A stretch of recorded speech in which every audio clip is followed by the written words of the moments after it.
This is the Millennials in Multifamily podcast, brought to you by Kronos Investment Partners. We interview industry experts to unlock key information that will help young professionals break into the multifamily world in order to create long-term and short-term wealth. If you enjoyed the show, please head over to iTunes and leave a rating and written review so we can reach more listeners.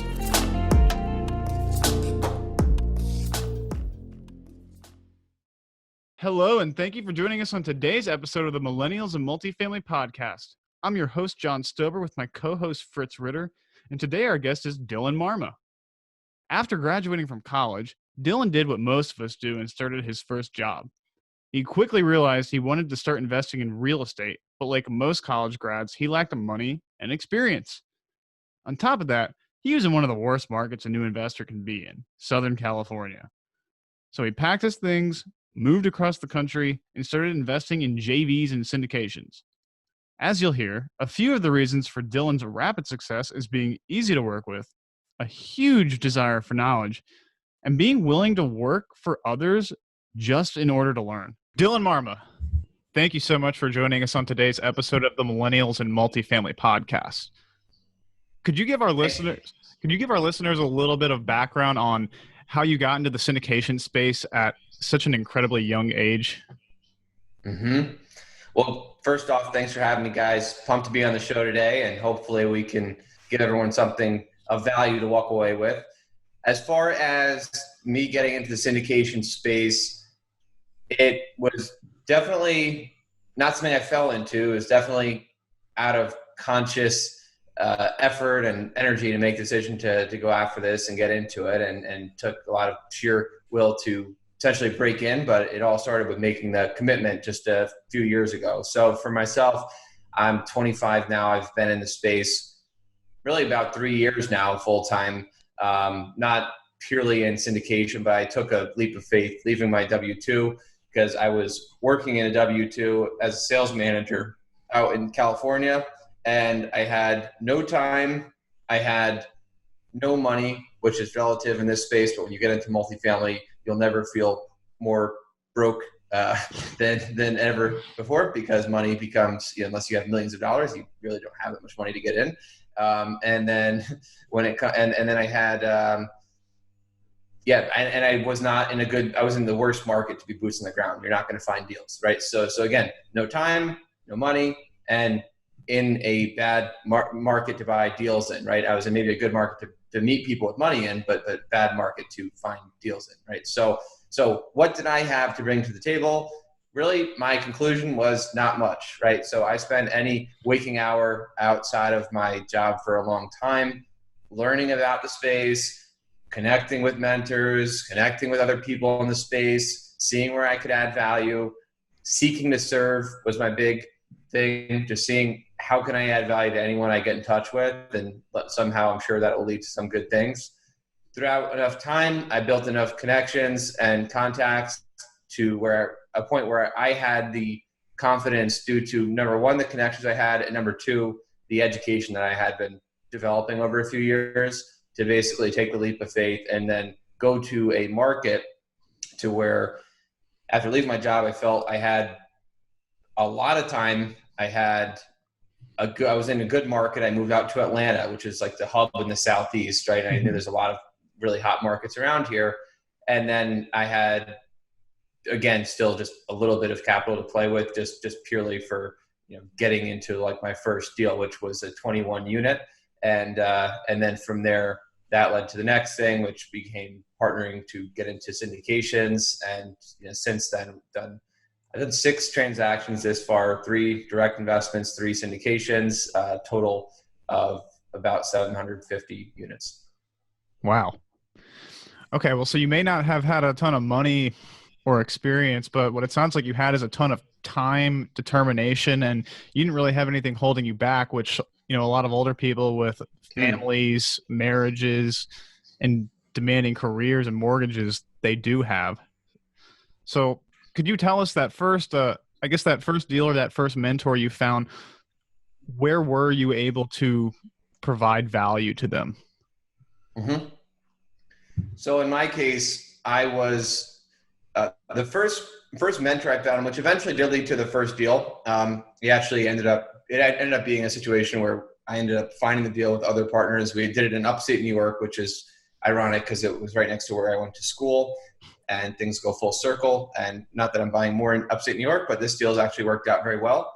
And for me, I actually learned a lot initially from Vinny Chopra. Vinny's a big syndication guy. He's done, I don't know the exact amount now, I believe it's well over 300 million in syndications, and he's still going strong today. And he had, just seeing the way that he lived his life, I saw the power in this vehicle. I saw what it can create for you in terms of a lifestyle and what you're able to do for other people and the value you're able to add along the way. And I was definitely inspired by that.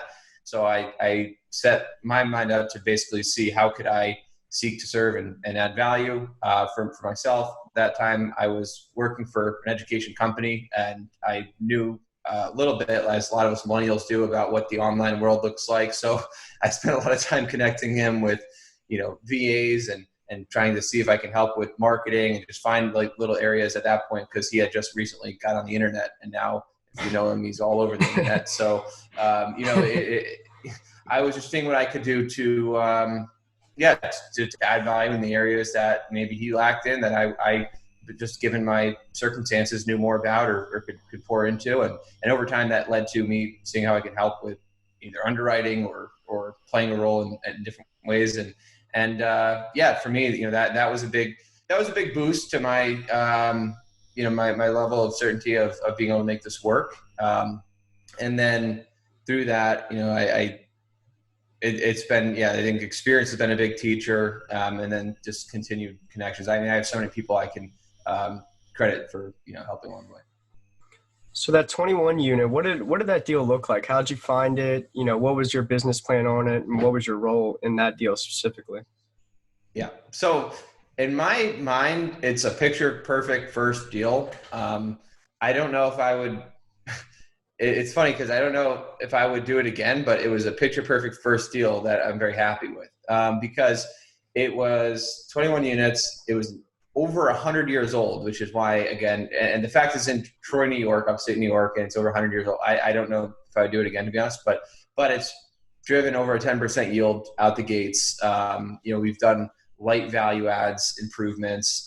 We've put in a little dog park, put in some little hangout area outside. We've really done minor upgrades for the most part. My buddy who is up there, one of my good friends from college, he actually is running a contracting business, so he's able to play hands-on with a lot of the value adds and little things that we're doing there, which is always nice to have boots in the ground partner on it. And it's been a straightforward deal. And the reason I say it's a picture perfect first deal is because it was not this crazy, sexy value add deal where we took something that was, just purely down to the studs and we rebuilt the building and did some crazy refi out or anything like that, right? It was a simple deal. And I really encourage people on that first deal to do something that entails a little bit less risk, because number one, you're not prepared to handle all the unknowns that can happen on some of these heavier deals. And two, you don't really have an accurate gauge on what risk is in the first place, right? So I think that just from a psychological perspective, if you can go out there and do something that gives you the feeling of a win, whether maybe it's a single or a double, right? You're not going for this home run grand slam on the first one.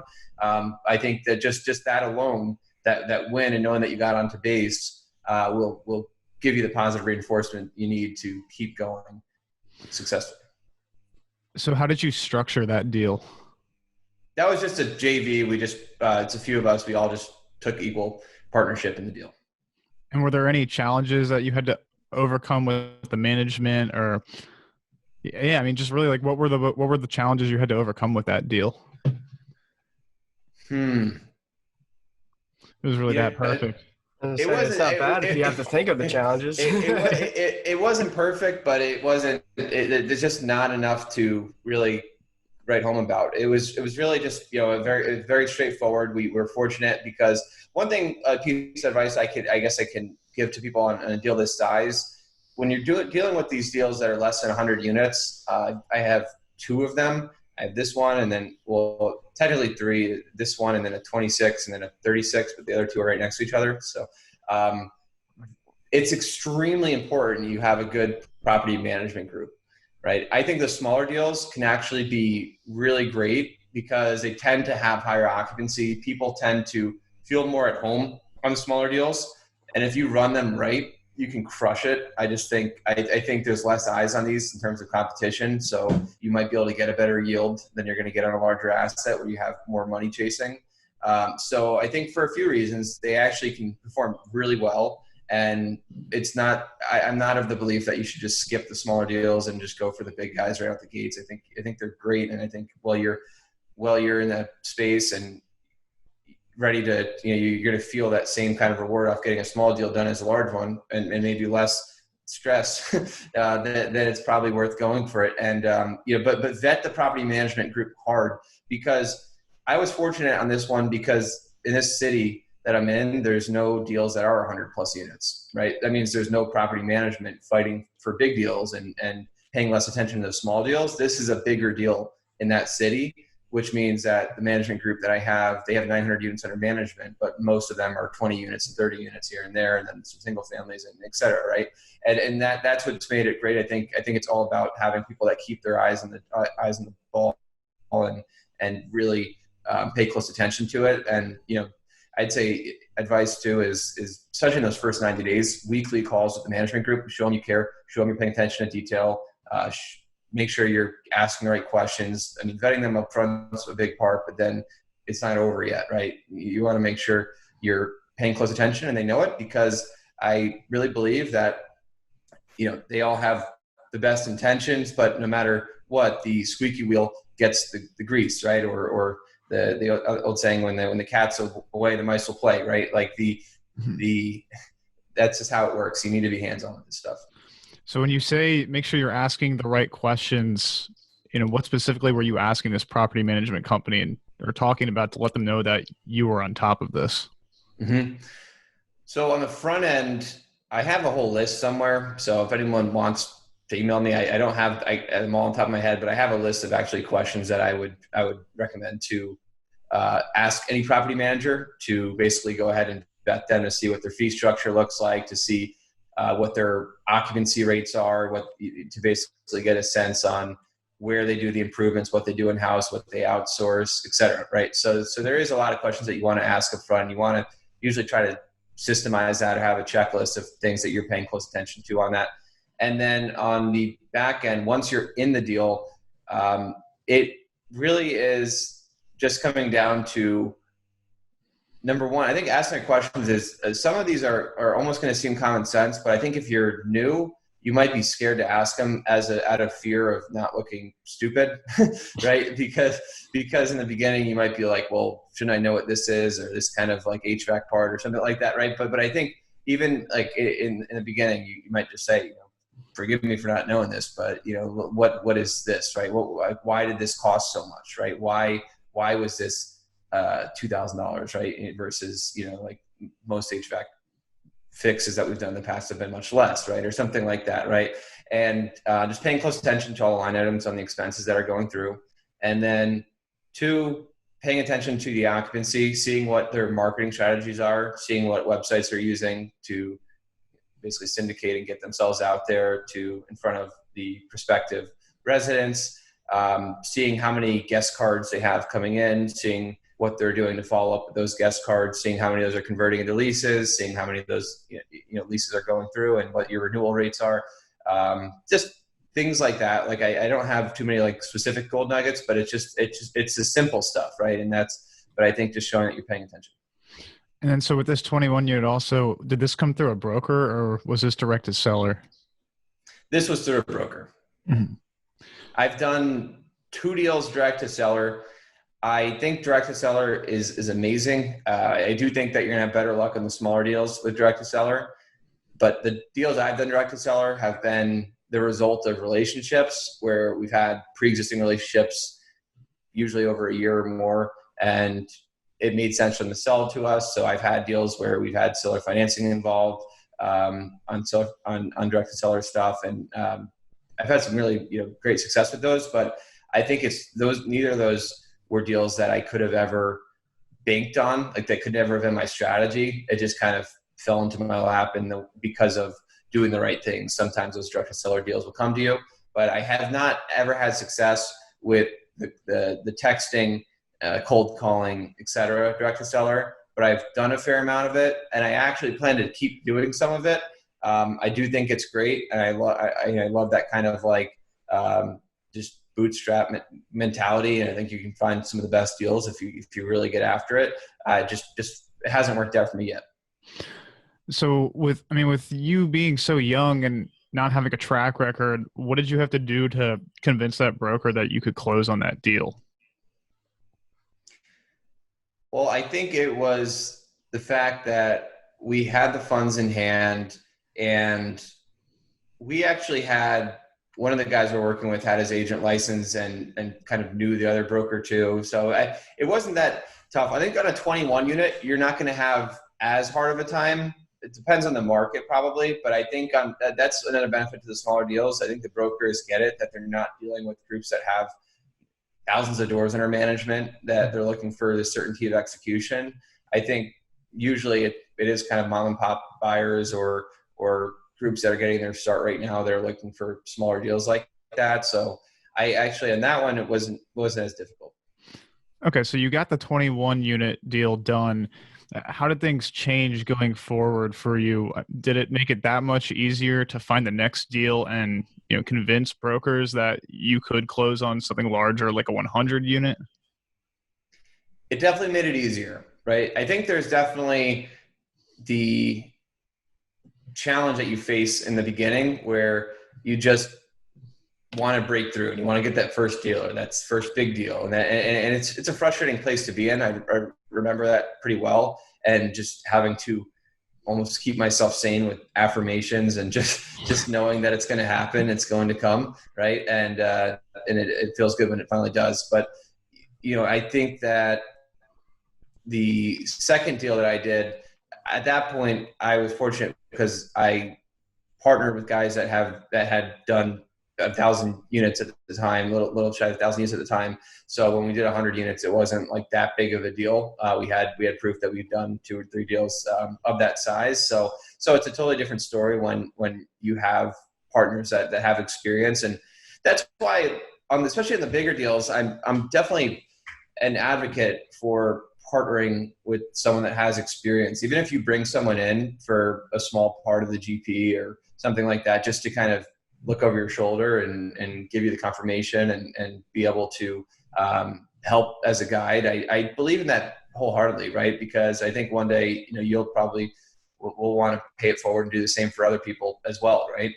It's just good business. And I think when it comes to partnering, I've had nothing but just great successes. I think it makes it more rewarding when you partner with other people too, just because you get to kind of share in the experience and the wins and the trials and tribulations along the way.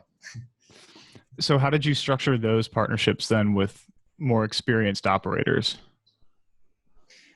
Well, I think it all depends on the situation, right? In my case, we went out there and we just partnered equally to grow the business, and we didn't really go too like tit for tat over like who gets what or who's doing. It was kind of just we all just put our heads together and work through it, and just we're focused on making the pie bigger versus getting more of the pie or anything like that, right? So I really haven't. I've always been relatively easygoing with like the partnerships, and most of the partnerships I've done have been even with the guys I'm working with, the guys I've worked with on all different deals. So I wouldn't overthink it too much. I would just make sure you're doing something that's fair for everyone, and if there's someone that's kind of trying to stiff you, or you feel like you don't feel good about like the amount they're asking for or whatnot, you probably shouldn't be in the relationship in the first place. Probably a bad sign, and maybe you shouldn't be working with them on that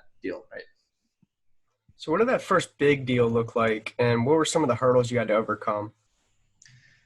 And a lot of the hurdles on these things take place before the deal, right? It's finding these deals, right? If you find a good deal, then there's less hurdles. I mean, I definitely had deals that we have had hurdles, and there's no doubt, right? And learning lessons and painful experiences that are the best learning lessons, really, right? You definitely need to get some of those out of the way with. But when it comes to the first bigger deal, what I will say is that it had been a long time of me looking for these deals, like full force.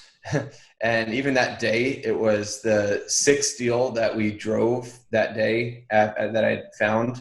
And it was up in Kentucky, and we had really just not been impressed by the first few. And I legitimately remember it, like the sky opened up and got nice out all of a sudden. And like, we just started driving into this deal, and it was like out of a movie. I was like, wow, like the deal was perfect. It looked nice. It felt right. The owners were, really nice couple that had, inherited the property, and just kind of like stereotypical kind of mom and pop owners that were running it well, but they definitely were not really maximizing it. They were just facing a lot of stress and pain of still having to deal with the property. So they wanted it off their hands. They knew the price that they needed to get out of it and have a nice retirement for themselves. So we didn't even negotiate with them. We just gave them the price they wanted.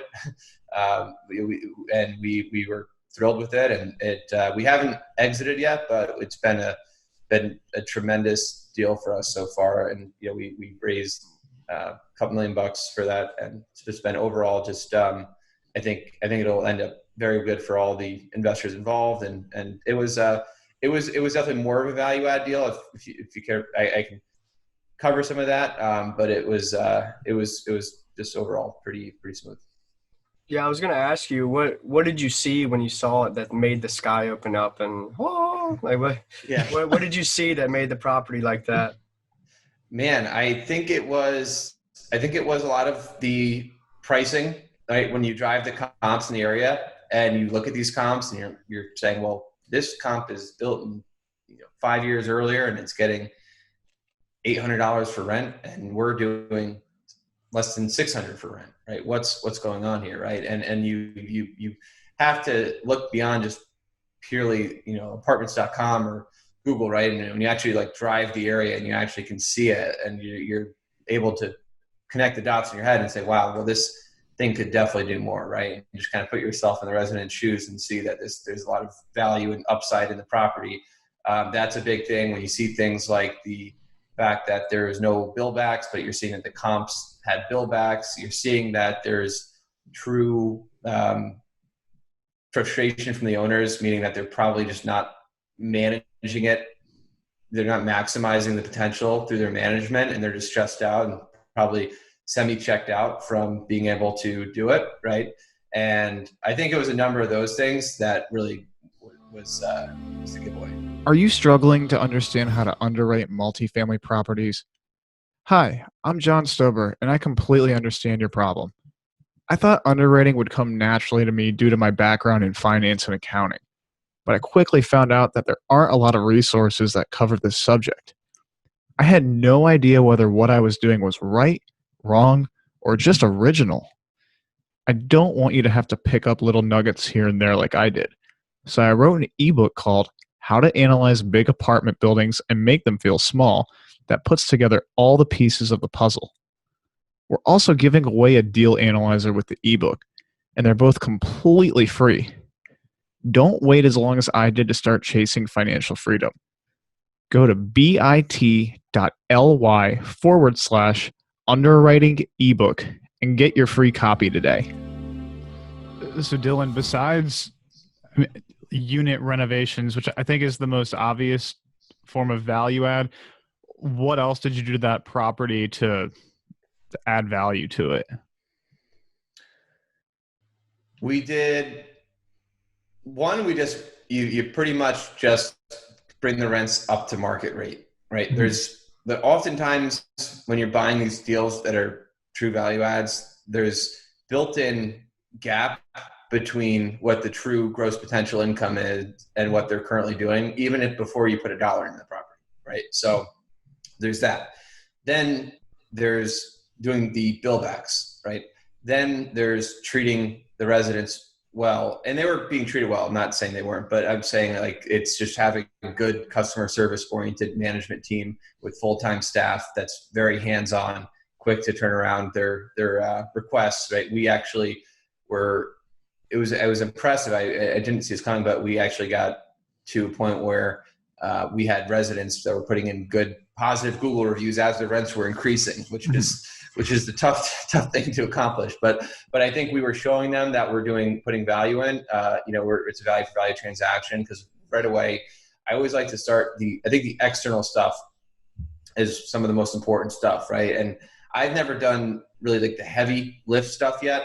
Not that I'm opposed to it, but I know some groups like specialize in doing like heavy lift, heavy exterior, new sidings, things like that. I haven't had as much experience with that yet, but I've done a lot of stuff. New signage. I'm always big in getting the new signage rolled out right away, rebrand it, let them know there's a new owner here. We care about you. We're investing back in this property. Dog park. I feel like everyone in the world has a dog park now, and it's always the cliche value add, but we'll roll something like that out. We put a little gazebo out. We put a little grill area out, little hangout area. It's all about a sense of community, right? I'm a big believer that community equals retention, and turnover is one of your highest expenses. So if you can create community, you create retention, you have less turnover, you just do better overall.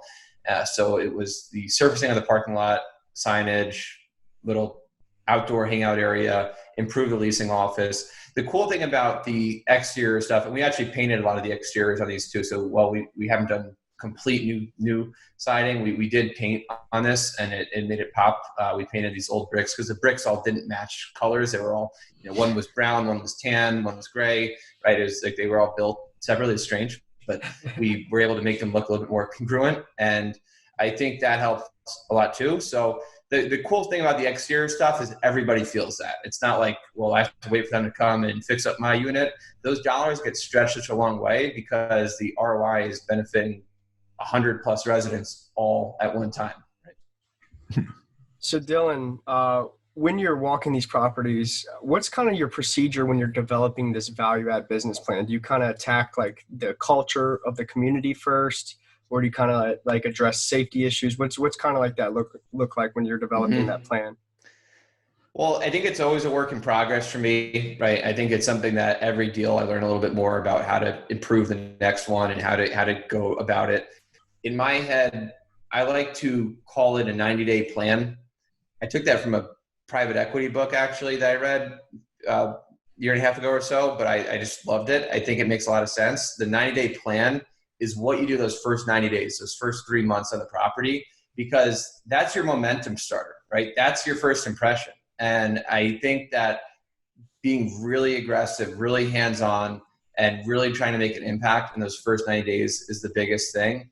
And it's a combination of things. If there's a lot of outstanding work orders, you have to tackle that first probably, right? If there's serious issues with the parking lot, you might want to tackle that first, right? One of the issues that I have with a lot of the way that people currently model and underwrite and the way performers look, and it's no one's fault really, but it's kind of natural that it becomes industry standard because a lot of people are really geared after getting investor certainty, right? But like their pro forma is all about what's going to get the investor certainty that we know what we're doing and we have a plan and we're going to crush it, et cetera, right? If you ever read the book, The Lean Startup, it's actually more of a technology book written for startups, but it applies, and I think every entrepreneur should read it, and I even think most, any ambitious employee should absolutely read it as well because it applies to everybody. But it was one of those books that has definitely changed my perception of how to go about implementing the value add process, and I think it's an iterative process, right? I think the way that everyone oftentimes frames it is that it's this cookie cutter plan where I know that it's going to cost me exactly $5,653 per unit to execute my improvement plan. And I have it measured down to the penny, and each improvement plan is going to take 68 days to the T. And then we're going to be on to the next one. And this is where it's going to look. And this is how the rent's going to increase and the loss lease is going to disappear. And this is where we're going to end up in 3 years. And this is why we're going to be able to get to it exactly 15.56 IRR, right? And I think there's just this like outlook and this way of projecting it where it's so far from the way that the world really works. I think the way that it really should work is more of a try and test model, because you can have plenty of your assumptions about what the market's going to do, and assumptions about where the rents are going to go, and assumptions about what kind of value add you need to do. But I think until you've actually proven that and actually got someone to sign a lease, then you're not really sure, right? So my model that mentally moving forward, I plan to always be executing more so is more of a model of try and test and then see what sticks, right?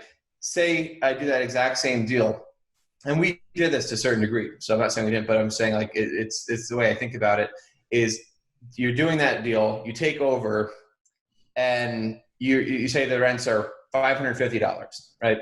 And you think you can get them to 800 with this fancy value add deal. It's going to cost you $8,000 a unit, right?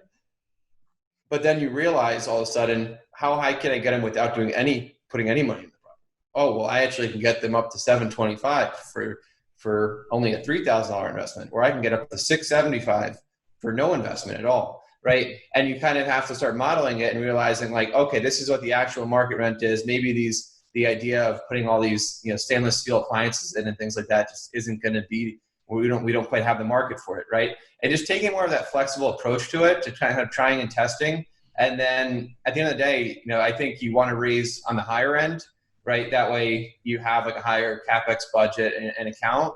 And if you find out that you don't need to do the heavy improvements, you're either sitting on a ton of liquidity. So if we ever get hit with the pandemic, you're able to ride through it again.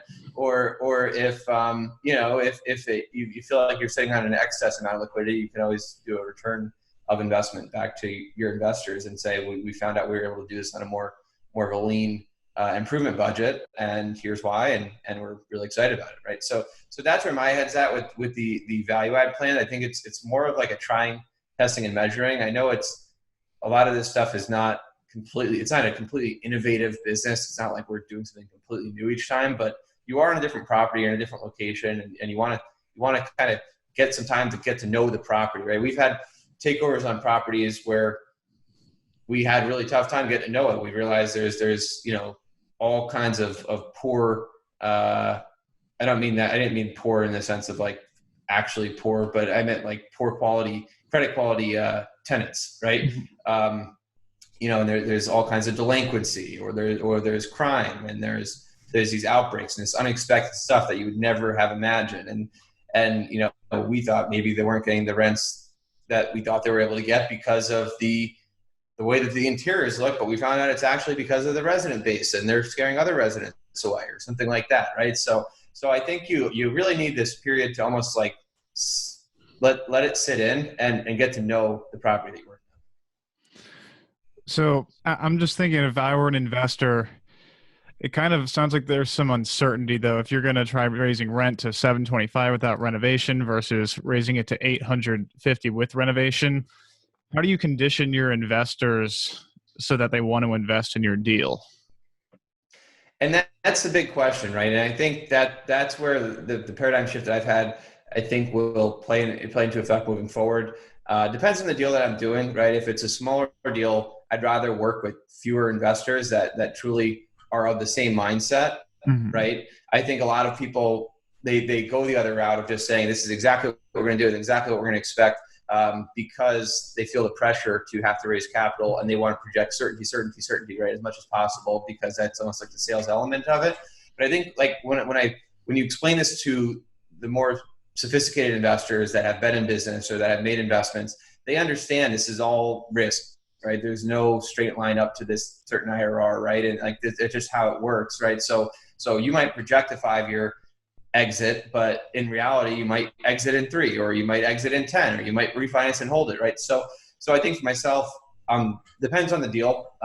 Certain deals, I love the idea of continuing to partner with investors that can conceptualize that and will provide the flexibility for us to just do what we think makes the most sense, right? Whether it be short term or long term. But on deals that are larger, and I'm totally understanding that every investor, at a certain level, if there's too much uncertainty, they're just never going to invest, right? And especially if you're trying to raise a lot of money. So I would find the balance that works for everyone. I'd find the balance and say, I'd probably show them multiple scenarios, right? But not too many, like maybe show 2 to 3 scenarios. Hey, if your biggest variable is your exit period, you show them what a 3-year exit looks like versus a 7-year exit. You show them what refi at 3 years versus sell at 3 years looks like.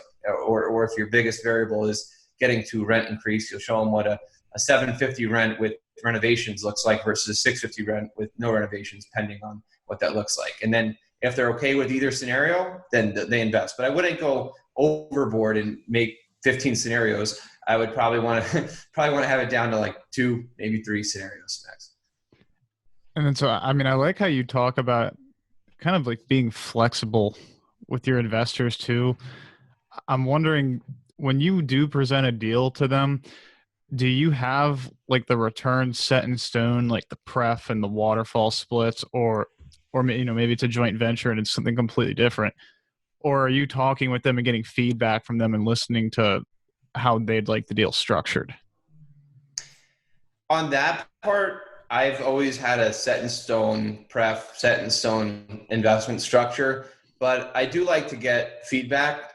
One idea that I've toyed with, that I've talked to investors about, for example, right, to your point, I think when the deal's hot, the deal's on the line, you're under contract, you don't really have too much time to go back and forth, and and you also don't want to like get their insight and then give them something completely different. You want to kind of know what you as a team feels best and launch it and do it, because you're kind of under the gun when you have 60 days to close.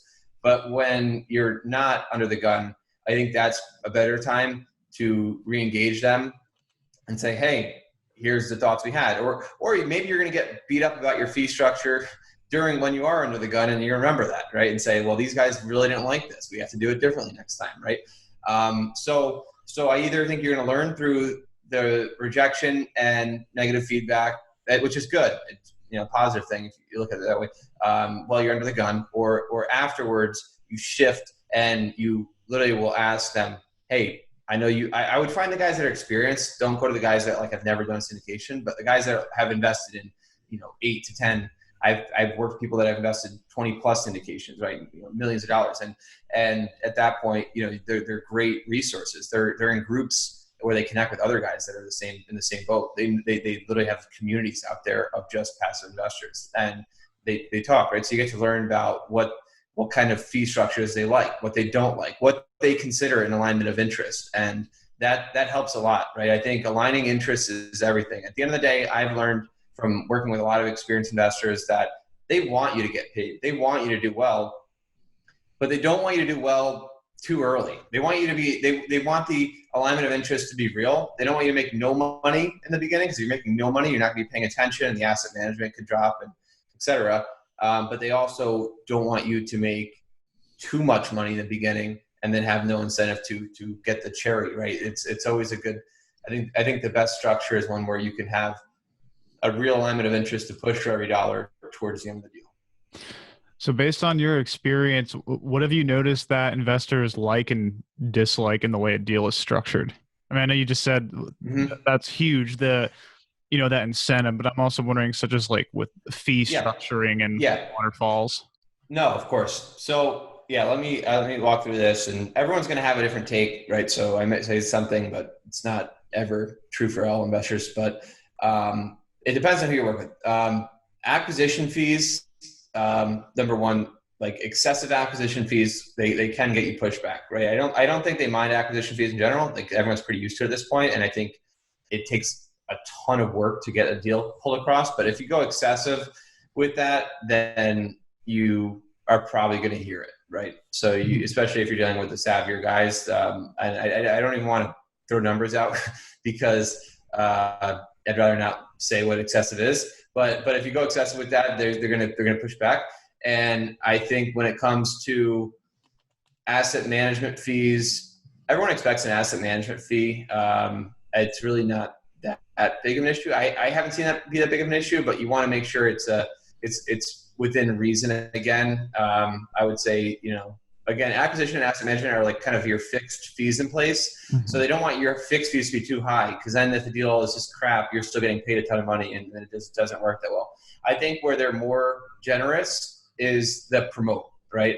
I've never even done disposition fees either. And I don't like, I'm not saying I never will. I don't really know, right? I like to keep open, but like, I think disposition fees are kind of, you should be making a lot of money if you have a good deal and you sell a good deal, because you're receiving a big chunk of the upside via your promote structure, right? So your promote, for anyone listening, is the profit sharing, right? The profit split, right? So if you do, oftentimes it's an 80-20 or 70-30 or 60-40, whatever it is, right? That's the split. And at the end of the deal, you should, as a sponsor, be receiving, minority share of the upside of all the equity that you've created throughout the process. So the exit should really be a very fruitful time for you as a sponsor, as is. So less fees, more promote, I would say, is the big answer. The promote structure, there's different ways to set it up. I have had some investors that don't like the catch-up structure, where the catch-up is basically, let's say it's an 8 pref, 80-20 split, right? That means that anything up to 8, the investors get, then between 8 and 10%, the sponsors get, and then everything above that is split 80-20, right? Above. The reason is because they think that it's early for the sponsor to get paid via cash flow. It is. I know a lot of sponsors that do it, and I really don't think it's that bad, and a lot of investors don't mind it, but it is something I've received pushback on, because it's because they would rather something like this, like the 8 pref, and then it's an 80-20 or 70-30 split. And then I think a lot of investors do like, after you hit like that higher benchmark, like after the 15% return, then you get to that 50-50 mark or something like a little bit more aggressive. So in my head, like, I've done the catch up before, and I think it's worked out well. And it all depends on the deal. At the end of the day, if everyone's getting paid, they're all happy. But I think moving forward, I am thinking that it depends on the deal and like the way you want to set it up. But I think having like the structure where you kind of you get a larger percentage after you hit a certain high threshold, which is like your victory lap, because you're at that point going to reap the benefits of having just an outstanding deal. I think that's always pretty fair. And in my head, I think I'd like that as well. Wait, sorry, I'm just confused. What's the difference between the catch up and just like if there's an 8% pref and we get 10% cash on cash, splitting that 2%? Well, think about that. Anything between 8 and 10%, that's let's say you get $10,000 at the end of this month, right? And that 2% is equal to $2,000 of that, right? Mm-hmm. Now, in one instance, when you have a catch up, you're getting $2,000 straight to the sponsor. The other instance, you're getting 20% of $2,000. Oh, okay. I got you. Yeah, we're really getting into the weeds on this, so I'm sorry if I'm losing anyone, but it happens, right? No, I've never heard of that, so that's like that's good stuff. Yeah, for me. Yeah, right. Cool. So we're running a little close to time. I wanted to get to our last section of the show that we call the Fast Five. They're the same 5 questions that we ask every guest who comes on our show. So if you're ready, we'll get right into it. Mm-hmm. So normally the first question is if you were in your early 20s and you had to start over again, what would you do? You're not too far removed from your early 20s. So I'm just wondering, if you went back in time like a few years, is there anything you would even do differently? Really hard to say. I tell myself there is a lot, but I think that I'm happy with the way that things turned out. I would say if let me answer a different question of if someone is in their early 20s and they're trying to get into real estate and they don't have any background, I'll answer that question. I would highly encourage you to go work for someone else if that's an option for you.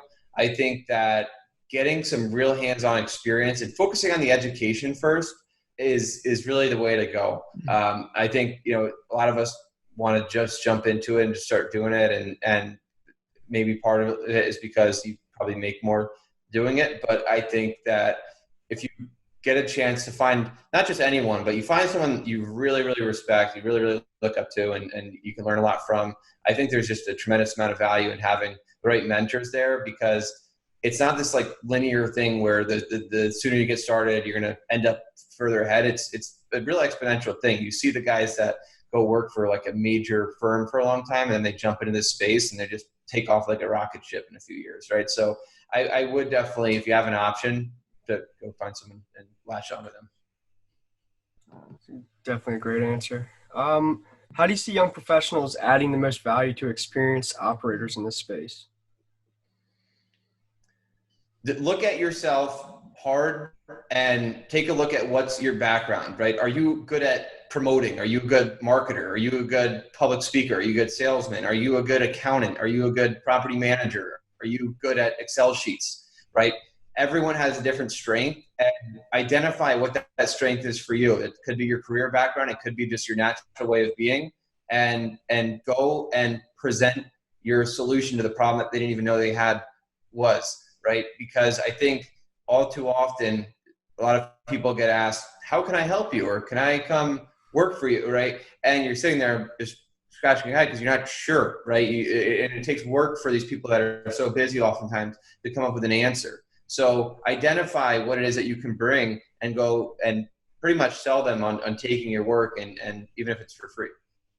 Yeah, I feel like you're literally burdening them when you ask them, like, how can I help you? Yeah. Okay, so question number 3. What's the biggest mistake you've made in your career, and how have you since adjusted your business because of that?